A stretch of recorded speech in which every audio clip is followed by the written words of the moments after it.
Arrête de prendre l'avion, ça pollue. Pourquoi tu prends encore l'avion? C'est mauvais pour la planète. C'est pas normal de prendre encore l'avion en 2023. Quand on voit le désastre écologique que ça fait, tu devrais avoir honte. L'avion, ça pollue, c'est mauvais pour la planète. On va voir ça tout de suite. Hop, on est au salon du Bourget à Paris. Oh putain! Oh, il y a un avion de chasse à côté.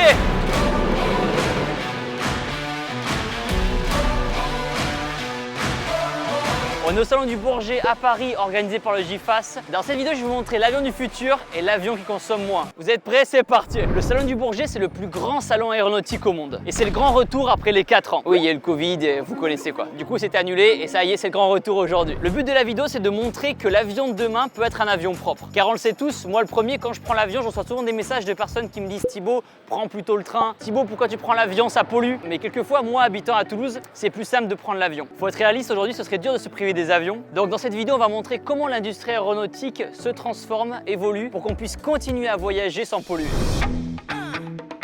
Derrière moi, on a le Falcon 6X. C'est le tout nouveau, le tout dernier, le tout frais, il vient de sortir de l'usine. Comme vous le savez, on est au salon du Bourget et il y a des personnes qui peuvent être intéressées par acheter un Falcon. Bon, ça prend du temps de négociation parce que ça coûte un peu plus cher qu'une voiture. Vulgairement, on appelle ça un peu des jets privés. Et on va voir dans la vidéo que les personnes qui prennent des jets privés, c'est pas forcément les personnes auxquelles on pense. On va voir ça juste après. Mais avant, on va le visiter. Du coup, Stéphane, là, on est dans l'intérieur du jet privé. Alors non, Thibaut, on dit pas un jet privé, c'est un avion d'affaires. Avion d'affaires. Ouais, parce qu'en fait, c'est pas la plupart des avions, 80% de nos clients, c'est des entreprises. D'accord. Et donc ça sert en fait à transporter le chef d'entreprise, mais aussi ses collaborateurs, des ingénieurs, des techniciens qui doivent aller vite dans le monde. On a tendance à penser que jet privé égale chanteur, égale joueur de foot, mais c'est pas la majorité des clients. Non, de loin, c'est pas la majorité. Et même cette population-là, d'ailleurs, on peut prendre un pilote de Formule 1 par exemple, il l'utilise pour son travail. C'est-à-dire qu'il doit pouvoir se reposer, il doit pouvoir aller dans différents aéroports. Bien sûr. Et il faut savoir qu'il y a 10 fois plus d'aéroports qui accueillent ce type d'avion que de gros avions de ligne. Comme on dit, ce qui est intéressant, c'est au-delà du luxe, entre guillemets, que ça peut transparaître avec les sièges, etc.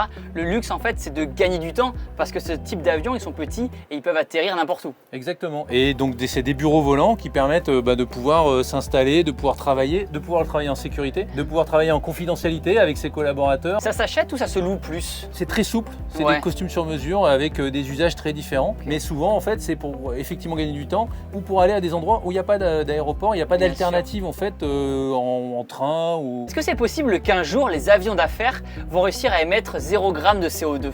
On est dessus puisque en fait le Falcon 10X sera certifié 100% SAF, donc des carburants qui permettent de réduire de 90% l'empreinte carbone. Aujourd'hui on utilise 30% de SAF, là où dans les avions de ligne on utilise 1-2%. Et très vite on aura 50% dès que les carburants seront disponibles et les avions vont être certifiés ensuite pour 100%. Donc on va très vite vers cette perspective. Cyril, ça va ou quoi? Salut Thibaut. La forme? Très bien et toi? Merci de nous accueillir, toujours. Merci de nous accueillir dans ton magnifique avion. Alors c'est pas le mien mais j'aimerais bien. Un jour on sait jamais. Du coup on est dans un Falcon 10, c'est ça? 10X. Du coup c'est un avion qui est censé moins polluer. Concrètement au niveau de l'essence que vous mettez dedans, comment ça va être moins polluant à l'avenir? Effectivement nous on va utiliser pour ça des biocarburants qui sont des carburants qui vont permettre d'émettre moins d'émissions de CO2, de SAF, carburant d'aviation durable en français. Et on s'inscrit encore une fois dans une logique globale qui consiste à décarboner l'aviation. Et on a des objectifs pour ça qui est 0% d'émissions de CO2 net en 2050. Ah ouais. Et donc voilà, c'est un gros challenge. Bien sûr. Mais on est encore une fois sur le pont, nous en tant qu'ingénieurs. Bien sûr, c'est votre métier, trouver des solutions. Exactement. Un problème, une solution. Ingénieur égale trouver des solutions, c'est notre travail. On fait des bisous à tous les ingénieurs qui vont voir la vidéo. Là du coup, on a un espace où on peut manger tranquillement. Donc voilà, généralement on a un salon avant à 4 places qui permet d'avoir des personnes et puis ici une salle à manger potentielle mais qui sert aussi de bureau. Il y a tous les types en fait, il y a des petits avions à hélice, il y a des avions beaucoup plus petits, là on est dans le haut de gamme.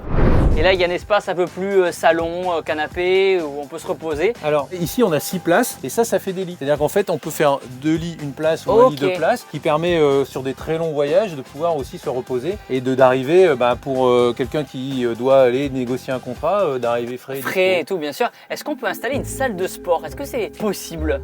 Je sais pas si on pourrait installer au moins un tapis pour faire les abdos là. Il n'y a jamais personne qui vous a commandé une salle de sport dans un jet? Non, pas encore. Bientôt. Mais on pourrait peut-être demander l'assertif. En tout cas, regarde, tu peux faire les abdos là. Ah, bien sûr, là on peut faire les abdos. En vrai, dans le couloir, il y a la place. Ouais, c'est ça. Au moins, il y a ça. Est-ce que vous avez mis en place aussi des nouveautés qui permettent à l'avion d'optimiser et de moins consommer? Il y a des axes de travaux qui sont technologiques, biocarburants, etc.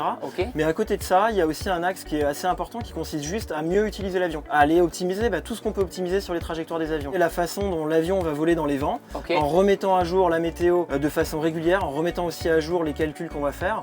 Et on retrouve d'ailleurs, et c'était l'origine du projet, un petit peu les travaux que font les skippers sur un Vendée Globe. On s'est réellement inspiré des algorithmes qu'utilisent des skippers sur une route du Rhum ou un Vendée Globe et qui va permettre de mieux faire avancer les avions. En gros, si je comprends bien, d'utiliser des fois la force des vents pour moins consommer. Et on va même encourager le pilote dans certains cas, si on arrive vraiment à être efficace en termes de gestion du vent, à réduire un petit peu la manette des gaz. Et c'est comme en voiture. Quand on est à 110 sur l'autoroute, on consomme moins qu'à 130. Pour nous, c'est pareil. Mais grâce à nos algorithmes, on ralentit, mais on arrive quand même à l'heure. C'est déjà en vigueur? C'est déjà créé? Alors, c'est en cours de développement. On est en cours de mise au point là, de ce système qui a été annoncé très récemment. Par contre, on l'a déjà fait voler. Donc, on a des pilotes d'essai qui sont partis avec sur des missions au travers de la planète et on a déjà testé l'application. Et ils arrivent à économiser combien en moins? L'objectif qu'on s'est donné, c'est 10%. Et ça marche? Ça fonctionne. On a des bons premiers retours. Voilà, bon courage à tous les ingénieurs. Il y a du boulot. Et là on voit qu'il y a même un lit, c'est impressionnant. C'est vrai que le vol du coup il doit avoir rien à voir avec un vol classique. Franchement les longs courriers avec ça, mais nickel, ça change de la classe éco. Et là regardez les gens, il y a même une salle de bain dans l'avion. Oh là là, c'est oufissime. Et là regardez les petites toilettes. Oh là là, on va pas les ouvrir, mince. Bonjour, est-ce que vous avez des choses healthy? Non? Vous n'avez pas des shakers de protéines Du coup Didier, j'ai sur la tête un casque de réalité virtuelle, c'est ça? Alors à quoi ça sert et c'est quoi le lien avec les avions? C'est un casque qui va permettre à des opérateurs à pouvoir visualiser directement le travail qu'il a réalisé sans avoir des documents et les mains libres. Hop, et ça, il y a déjà des gens qui sont équipés aujourd'hui? Alors, chez nous, il y a 6 usines d'assaut qui l'utilisent. Aujourd'hui. Je peux le ramener pour chez moi? Je ne sais pas si l'entreprise sera d'accord. Mais... Du coup, on va faire un exercice de mise en situation. Donc devant moi, j'ai un panneau, c'est ça, c'est une sorte de truc d'avion? D'avion, oui, c'est un panneau de je comprends pas trop. Cabine. Donc là, tu mets tes deux doigts comme ça et puis t'écartes doucement. Voilà. Yeah! Descends sur la gauche, baisse ta tête un petit peu et tu prends là, et prends-la là. Je suis youtubeur, hein? Non, mais c'est normal, il y a quand même une habitude à faire. Et là, voilà, faut la technique. Là maintenant, tu t'approches, tu avances, et là tu les vois, ils sont en bleu jusqu'à que ça soit en surbrillance. Remonte un peu, voilà, là tu lâches. Et là tu l'as déposé. Bon. Ok.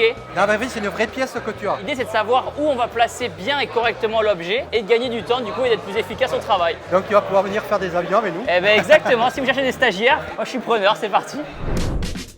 Salut Ken, ça va? Salut Thibaut, bienvenue sur le show. Merci beaucoup, merci de nous accueillir. On est chez toi, on est chez Airbus. Donc là on va parler très fort parce que l'avion qu'on a derrière nous, qu'est-ce que c'est comme avion alors? Alors là, c'est la dernière génération de nos monocouloirs. Donc c'est un A321 long range. Et ici, Neo, pourquoi? C'est une référence à Matrix ou Mon nom est Neo. C'est pas une référence à Matrix, c'est une référence au New Engine Option, qui est la nouvelle option moteur. Donc là, on voit que c'est des moteurs dernière génération, des moteurs qui consomment beaucoup moins que la génération d'avant. Cet avion, il fait quoi comme distance? Il peut aller jusqu'à 4000-4500 nautical miles. 1 miles nautique, c'est 1852 mètres. C'est la même unité qu'on utilise pour les bateaux. Et ça, on peut le prendre par exemple pour faire un Toulouse-Paris par exemple, ou même pour un Paris-New York? Toulouse-Paris, bien sûr, mais ça peut même faire du transatlantique. Donc c'est parti, maintenant on va chez Airbus et on va rentrer dans un tunnel qui présente toutes leurs missions et notamment celles liées à la décarbonation. C'est parti! La décarbonation d'Airbus avec nos 3 concepts hydrogène. Donc le projet s'appelle Zero E. L'idée c'est d'avoir un avion le moins carboné possible se basant sur l'énergie hydrogène. L'objectif c'est de sortir un avion en 2035. Comme on le disait, le but des avions c'est de les rendre moins polluants. Toi qui es chez Airbus et qui est vraiment au cœur du truc, comment rendre l'avion de demain moins polluant en fait? Comment il faudrait faire? Alors déjà ça commence dès aujourd'hui. La route de décarbonation chez Airbus elle est très claire, elle est robuste. La première étape c'est déjà de remplacer les vieux avions qui sont actuellement en service. Aujourd'hui il y a plus de 75% des avions actuellement en vol qui sont encore d'ancienne génération, donc très polluants. Là aujourd'hui avec un avion comme celui-ci, le 321 long range, on consomme déjà 20 à 25% de moins que les avions d'avant. Donc ça c'est la première étape. Remplacer la flotte. Grâce aux moteurs dernière génération et aux améliorations de la voilure, les charclettes. Ouais, le charclette c'est ça, c'est l'angle droit. droit sur l'aile. Et oui, ça rappelle l'aileron d'un requin. D'accord. On voit que l'aile, elle remonte bien. C'est quoi? C'est pour une prise au vent Alors il y a deux choses, c'est que tu sais, pour avoir plus de performance, normalement, il faut aller le plus loin possible. Ok. À la porte des aéroports, tu es limité en taille. Et donc là, on est allé chercher vers le haut la performance. Et la deuxième raison, c'est que les charclettes, en bout d'aile, tu as des tourbillons, des petits vortex qui se créent et qui perturbent le flux aérodynamique. Donc là, les charclettes vont stabiliser le flux qui est en bout d'aile et donc améliorer encore la performance et donc la consommation. Optimiser l'avion pour réduire la consommation. Ce qu'on peut faire dès aujourd'hui aussi, c'est introduire des carburants durables, ce qu'on appelle en anglais les Sustainable Aviation Fuel. Les SAF qu'on a vu tout à l'heure. Et ce qui est important dans SAF, c'est le S, Sustainable, c'est-à-dire que c'est pas des biocarburants classiques. L'idée, c'est de produire à partir de biomasse, mais de ne pas être en compétition avec des terres agricoles ou, ou des forêts. Donc biomasse, par exemple, ce serait quoi concrètement? Des huiles usagées, des algues et des composés organiques qui ont capturé du CO2, qu'on transforme en kérosène et qu'on utilise ensuite dans nos avions. Et le bilan, du coup, s'améliore parce qu'on a utilisé du CO2 qui était absorbé avant de le rejeter, plutôt que de faire juste rejeter du CO2. Ok, donc ça va dans le bon sens. On parle souvent de l'avion à hydrogène, ça peut être l'avion de demain. Pourquoi? Parce que l'hydrogène, pendant le vol, n'émet aucun CO2. Et l'objectif, c'est de sortir le premier avion en 2035. Et pour ça, il faut pousser tout l'écosystème. Si on a un avion qui marche à l'hydrogène, mais que tu n'as pas d'hydrogène propre de produit, que les aéroports ne sont pas prêts à accueillir des avions à hydrogène. D'accord, ok. C'est pas tout d'avoir un avion propre, il faut aussi que toute la fabrication autour de l'avion soit propre. Exactement.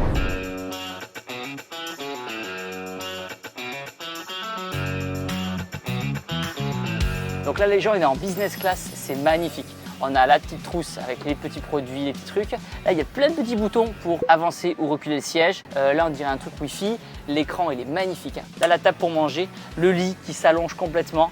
C'est trop bien, c'est très confort. Je pense que là, le vol, pour ceux qui prennent l'avion en business, ça doit être vraiment c'est un autre confort. J'ai eu la chance de prendre déjà le vol en business pour aller au Mexique. C'était super confortable. Donc, je vous souhaite à chacun de vous de tester au moins une fois dans votre vie. Mais après, ce qui est dur, c'est qu'une fois qu'on a testé la business, c'est dur de revenir en classe éco. Et là, du coup, on est toujours dans la business, mais là, le siège, il est en mode siège et pas en mode lit. Et du coup, on voit vraiment l'espace qu'on a, les pieds et tout, la place. C'est très beau. Franchement, c'est une très belle compagnie, très beau modèle. J'achète. Et du coup, là, on est dans la classe éco, toujours du même avion. Et franchement, elle est quand même sympa aussi. C'est sûr que c'est pas la business class, mais il y a quand même un peu de place et tout. Non, franchement, c'est confortable. On est à côté d'un avion. Et pourquoi, plus les années avancent, plus la taille des moteurs, elle devient de plus en plus grosse? Pour aller chercher de la performance moteur, il y a un moyen très simple de faire des moteurs de plus en plus gros. Parce qu'il faut absorber le maximum d'air. Mais il est plus facile d'accélérer un peu une grosse masse d'air que accélérer beaucoup une petite masse d'air. Là, on est sur un A350, mais tu vois qu'on atteint une certaine limite. Bien sûr, au bout d'un moment, on peut pas. Bien sûr, le moteur, au bout d'un moment, il va toucher le sol dans 50 ans. Donc c'est pour ça que dans nos technologies du futur, on étudie différents concepts. C'est un moteur où on enlève le carénage. Donc la coquille, l'enveloppe. Voilà, on enlève la nacelle et donc ça nous permet de faire des hélices beaucoup plus grandes, de remonter le moteur, donc de l'intégrer différemment à la voilure. On va aller chercher encore plus de performance. Ok, intéressant. Et donc ça, couplé au carburant durable dont on a parlé avant, ça va commencer à réduire. Ça va réduire. Donc ça, pour la prochaine génération d'avions. Donc je t'ai parlé de ZeroE, avion hydrogène, et il y aura aussi très certainement une nouvelle génération d'avions plus conventionnels, mais avec des technologies malgré tout de pointe pour réduire encore de 20 à 25% la consommation. Voilà. Allez, c'est good.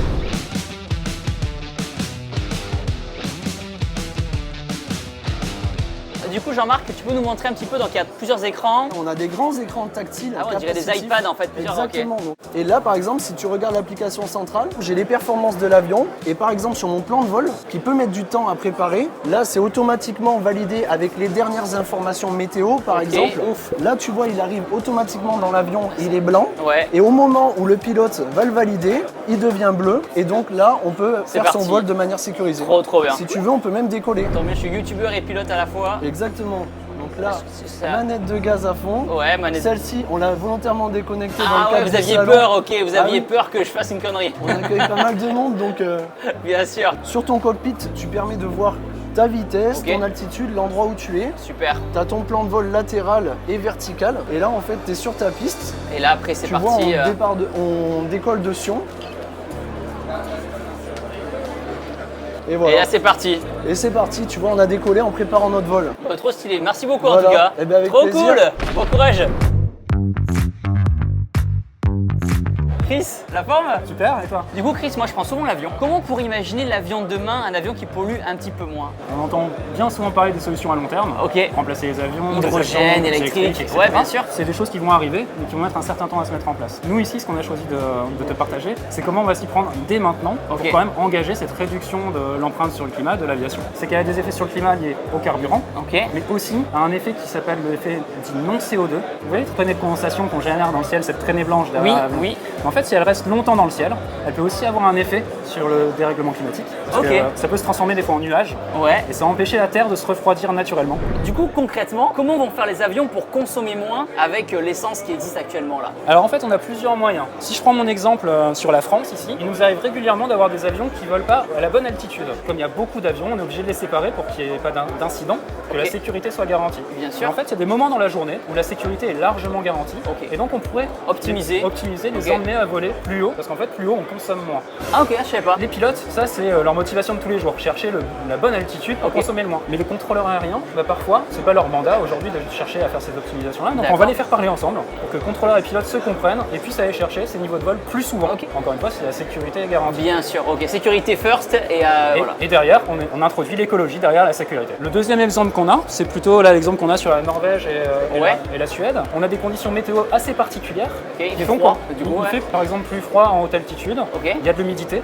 Et donc, les avions, en passant dans ces zones-là, peuvent parfois générer ces traînées de condensation. Voilà, les traînées blanches qu'on disait. Etc. Et qui se transforment en nuages. Là-haut, on va essayer avec eux, dès cette année, d'éviter ces phénomènes-là. Ces nuages-là peuvent représenter jusqu'à 50% de l'impact d'un avion sur le climat. C'est joli, mais c'est pas bien. Merci pour tout. Merci à toi.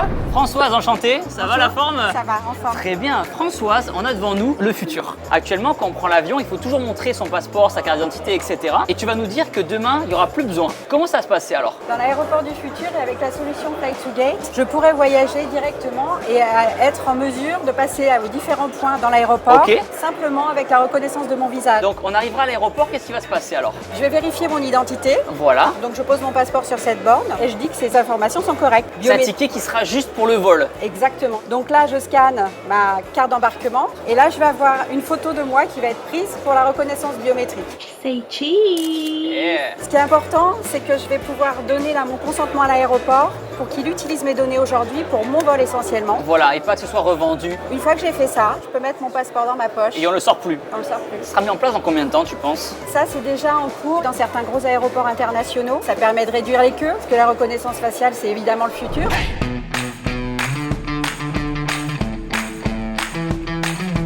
On a derrière moi le moteur de demain. On en parlait tout à l'heure avec Airbus. Ce moteur-là, chez Safran, il n'y a pas de carénage. Il consommera 20% de moins de CO2 que les moteurs actuels. Dans le futur, les moteurs, ils vont être 2 fois plus gros. En vrai, ça a de la gueule. Je sais pas trop comment voir le truc, mais c'est quand même pas mal stylé. Thibaut, ça va ou quoi? Thibaut, très beau prénom et je précise, avec Thibaut, un D. Voilà, parce que moi, pour les vidéos, c'est TIBO. Mais dans la vraie vie, je m'appelle THIBAUD et je rencontre enfin un Thibaut D et ça, c'est extrêmement rare. Du coup, Thibaut, on est chez toi, on est chez Safran là. C'est une sorte de réalité virtuelle, mais sans avoir besoin de mettre le casque. Un outil qui va permettre de comprendre à la fois nos technologies, ce à quoi ressembleront nos futurs produits. Donc là, c'est l'avion du futur un petit peu. Exactement, avec ce programme qui illustre ce que pourrait être le prochain moteur. Et quand on regarde avec notre échelle, si tu te mets à peu près à côté, la taille des pales, c'est à peu près 2 fois ce qu'on a sur les moteurs actuels et qu'on voit sur notre stand. Vraiment beaucoup plus grand. Ok, et vous qui regardez la vidéo YouTube, dites-moi dans les commentaires comment vous imaginez l'avion du futur. Écrivez ça en commentaire. Qu'est-ce qu'on peut montrer d'autre un petit peu alors? Un moteur, on le voit par rapport à celui de la génération précédente. À l'intérieur de ce moteur, on travaille sur des technologies notamment d'hybridation. Comme aujourd'hui sur les véhicules hybrides. Sur les voitures et tout, ouais. C'est économiser du carburant comme ça. Et ça touchera pas le sol, je veux dire, quand l'avion sera... C'est tout l'enjeu. C'est tout l'enjeu. La façon de l'installer sous l'avion, justement, c'est un des défis. Oui. Donc vous vous posez la question. On se pose la question et puis on y travaille avec les avionneurs. Avec donc, le moteur à l'arrière ou de l'autre côté des modèles avec des ailes hautes. Tes prédictions, ton pronostic? Celui du milieu par exemple, c'est plus proche des configurations actuelles. Oui. Simplement les ailes remonteraient davantage, un peu comme des mouettes. C'est peut-être un peu plus facile pour les avionneurs aujourd'hui. Plus réaliste. Voilà. Et juste à côté de moi, il y a les taxis volants. On les a pas encore vus, on ira les voir juste après. Mais c'est ces moteurs-là qui vont équiper les taxis volants. Ils seront du coup 100% électriques et du coup pas de CO2. Pouce bleu. Qu'est-ce que c'est ça alors? Là, on est sur un véhicule tout électrique qu'on appelle VTOL, qui décolle et qui atterrit de manière verticale. Ça, c'est le taxi du futur. C'est les fameux taxis volants. Wow. On travaille sur les moteurs électriques. Ok. On travaille sur la façon d'intégrer les batteries. Alors là, on voit plutôt un avion de la taille du dessus, avec pas mal de moteurs électriques distribués sur les ailes. Du coup, là, vous avez plein d'ingénieurs internes qui bossent sur différents projets. On a vraiment une feuille blanche pour réinventer un avion avec de l'électricité, de l'hydrogène. J'ai hâte de voir la suite des aventures. Ici, à côté de moi, on a les roues du futur. Elles permettront de rouler à 100% électrique sur le tarmac. Pas besoin d'allumer le moteur et du coup, on sera plus en retard pour le décollage. Et il pourra aussi reculer en toute autonomie. Parce qu'actuellement, les avions, pour reculer, il faut un petit tracteur. Là, avec ça, ils peuvent reculer tout seuls. L'idée, c'est qu'au lieu de faire tourner nos gros moteurs pour faire avancer l'avion, on met un moteur électrique dans le train d'atterrissage. Et ça nous permettrait typiquement de gagner 4% de CO2 sur une mission comme Paris-Toulouse, où il y a pas mal de roulage au sol en fait. Tout mis bout à bout, c'est vachement intéressant en fait. C'est vraiment le défi qu'on a aujourd'hui sur l'aérien, c'est d'aller grappiller tous les gains de CO2 qu'on peut faire et le plus vite possible, parce que l'enjeu climatique, c'est maintenant. C'est maintenant. Valentin, ça va ou quoi? La forme? Bien Thibaut. On a un avion qui est hybride électrique, c'est ça? Tu peux nous expliquer un petit peu? Un des premiers avions hybrides électriques qu'on fera voler en France, en Europe et même dans le monde. L'objectif, c'est de progressivement amener l'électrique dans l'aviation pour venir réduire nos consommations de carburant et derrière nos émissions. Et cet avion, il vole? Celui-ci vole pas tout à fait, il volera d'ici la fin de l'année et on a déjà un avion similaire qui vole déjà en France et qui nous a permis de faire différents essais. Il y a quoi comme moteur du coup à l'intérieur? Le moteur thermique, c'est un moteur de moto qui développe quasiment 250 chevaux et associé à ça, on a un gros moteur électrique qui développe à peu près la même puissance et qui est un moteur électrique Safran. Le décollage, il se fait en hybride, le vol se fait en thermique essence classique et l'atterrissage en hybride, c'est ça? Ça va être sur des profils de vol longue distance. Ok. Si tu dois faire des courtes distances de moins de 200 km, on va essayer de maximiser l'utilisation de l'électrique. Du coup, est-ce qu'on peut s'imaginer que demain, tous les avions seront électriques? C'est peut-être un petit peu tôt pour vraiment faire du tout électrique. Parce que les batteries, ça prend de la masse. Les technologies batteries, elles s'améliorent, elles ont de meilleures performances, elles sont de plus en plus légères et compactes. Il y a d'autres solutions comme l'hydrogène, qui lui aussi va nécessiter un petit peu de temps pour être utilisable directement dans un avion. Bien sûr. Et donc c'est pour ça qu'aujourd'hui, la solution hybride, à court terme, en fait, ça nous permet déjà d'améliorer les choses, de mettre un pied dedans, tester l'électrique dans un avion, parce qu'il y a plein de contraintes. De fil en aiguille, on arrivera progressivement vers un tout électrique. Derrière moi, on a un taxi volant. Franchement, je suis curieux de voir dans quelques années si on aura ça partout. L'avantage, c'est qu'il décolle un peu comme un hélicoptère. En vertical. Ok, pour l'instant je sais pas plus de choses, donc on va dire ça. Thibaut, ça va la forme ou quoi? Salut Thibaut, merci beaucoup. Très bien, et encore un Thibaut. Cet après-midi, dans cette vidéo, il n'y a que les Thibaut. Du coup, Thibaut, toi, tu es un des 4 fondateurs de l'entreprise qui s'appelle Ascendance Flight Technologies. Très bien, je te laisse le dire parce que l'accent anglais, voilà, je te laisse le faire. Et du coup, toi, tu es là pour créer le taxi volant du futur. C'est quoi un taxi volant alors? C'est la première étape pour en fait réduire les émissions carbone de l'aviation. Cet appareil-là, qu'on appelle un peu de manière barbare eVTOL, Vertical Takeoff and Landing. Ça veut dire que ça décolle comme ça? Exactement. Comme un hélicoptère, grâce au rotor en fait que tu as, les hélices que tu as dans les ailes. Ok. Et après, dans l'avion, il y a 2 hélices, une à l'avant, une à l'arrière, qui permettent en fait de faire le vol horizontal comme un avion. Trop bien. Et l'idée, c'est de répondre par exemple au problème de bouchons sur le périph'. C'est vrai qu'il y a eu beaucoup de gens qui ont parlé de ça en disant on va faire dans les villes, autour. Ouais. C'est un peu compliqué encore parce qu'il y a pas mal de choses en lien avec la réglementation et puis même en fait, encore une fois, est-ce que ça fait sens d'un point de vue environnemental de rajouter cette partie? Donc nous, on le voit plutôt comme un moyen de relier des endroits qui sont difficiles d'accès. Par exemple, Toulouse-Biarritz, il pourrait se faire en avion-taxi. Absolument. Parce que nous, on est une start-up toulousaine. Ah, génial. Et donc, on sait bien que pour aller à Paris, c'est super facile. Ok, je vais être votre premier client alors. Dès que vous sortez, je veux venir. Dans combien de temps vous pensez que ça verra le jour? Alors, premier vol l'année prochaine. Ok. Donc avec un prototype. Et après, commercialisation, donc 2027. Ça va dans le bon sens. Absolument, et comme ça aussi. Très bien, très très fort. Ok. Si je galère à parler, c'est parce qu'il y a un avion de chasse juste derrière.